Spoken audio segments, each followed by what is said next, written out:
The welcome screen on Nuaire Selector lists a number of commonly used applications generally found in building designs. After clicking the application you want, a refined list of commonly used fans for your application will be displayed. By choosing a given range from the refined list, you will automatically be taken to the Range Browser tab, where the range you selected will be filtered. Once in this tab, populate the airflow and resistance duty point fields based on your design calculations. For assistance in calculating the airflow, please see the airflow rate calculator tutorial video. Any fans from the chosen range which cannot achieve your design duty will disappear, with only the suitable fans remaining. Relevant data such as specific fan power, dimensions, and sound information can be seen from the pre-selection list.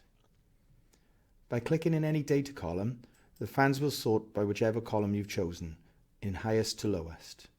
Click the column again to select from lowest to highest. Once you've decided on the fan best suited for your design, double-click the relevant fan code.